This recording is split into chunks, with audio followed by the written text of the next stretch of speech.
அனைவருக்கும் வணக்கம். என் பேர் பிரகாசம். நான் வந்து திருவண்ணாமலை மாவட்டம், ஆரணி வட்டம், வண்ணாங்குளம் மதுரா குடிமிக்குடிச்சிலிருந்து பேசுகிறேன்.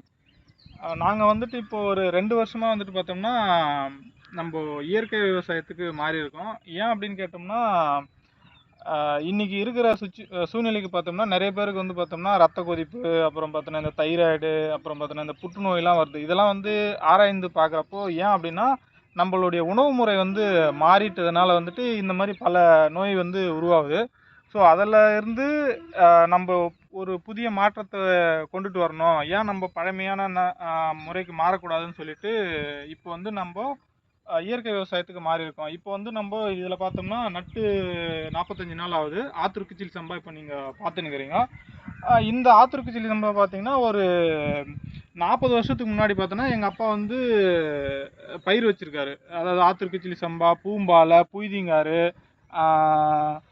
அறுபதாங்குருவை, இந்த மாதிரி வந்து பல வகையான நம்ம மரபு வகை பாரம்பரிய நெல்லை வச்சு அவங்க வந்து நல்லா சாப்பிட்ருக்காங்க. அப்போது கிடைச்ச அதே சுவை வந்துட்டு இப்போ தான் கிடைக்குது அப்படின்னு சொல்லிட்டு அவர் வந்து இப்போ எங்கள் அப்பா வந்து அவருடைய அனுபவத்தில் சொல்கிறாரு. ஸோ இதை வந்து நான் இன்னும் விரிவுபடுத்தணும்னு நினைக்கிறேன். ஸோ அதுக்கு வீட்டில் இன்னும் ஒத்துழைப்பு தரல. ஸோ கூடிய விரைவில் கொடுத்தாங்கன்னா அது என்னுடைய நிலத்தில் மொத்தம் நான் முழுவதும் பண்ணலான்னு சொல்லிட்டு அதாவது வந்து இப்போதைக்கு யோசனை பண்ணி வச்சுருக்கேன். இப்போ நீங்கள் பார்த்துனுக்கிறது வந்து பதனம்னு பேர். இது எப்படின்னா இப்போ ஒரு நிலத்துக்கும் இன்னொரு நிலத்துக்கும் இடைப்பட்ட இடத்துல வந்து கால்வாய் வருதுன்னா அந்த இடத்த வந்துட்டு அந்த இடத்துலேருந்து அந்த பக்கத்து இடத்துல கால்வாயை தாண்டி தண்ணி எப்படி போகணும் அப்படின்னு நம்ம முன்னோர்கள் எப்படி பண்ணாங்கன்னா இந்த மாதிரி கல்லை வச்சு கட்டி, அதாவது இது செங்கல் வச்சுருந்தாங்க. முன்னாடி வந்து பார்த்தோம்னா செங்கல் அப்புறம் சுண்ணாம்பு வச்சு கட்டி தண்ணி வந்து பாய்ச்சுவாங்க. அதாவது வந்துட்டுனா ஒரு இடத்துலேருந்து அடுத்த இடத்துக்கு தண்ணி வந்து கொண்டுட்டு போகிறதுக்கு இந்த மாதிரி பதனத்தை பயன்படுத்தியிருந்தாங்க நம்ம முன்னோர்கள். இது வந்து முன்னாடி வந்து பார்த்தோம்னா கால்வாயில் தண்ணி போகிற வரைக்கும் பார்த்தோன்னா இதுக்கு வந்து பயன்பாடு இருந்தது. இப்போ வந்து பழுப்பு புதைச்சிட்டதுனால வந்து இதனுடைய பயன்பாடு இல்லாமல் இது கேட்பாரற்று கிடக்குது. ஸோ இதுதான் இதனுடைய நிலைமை இப்போதைக்கு.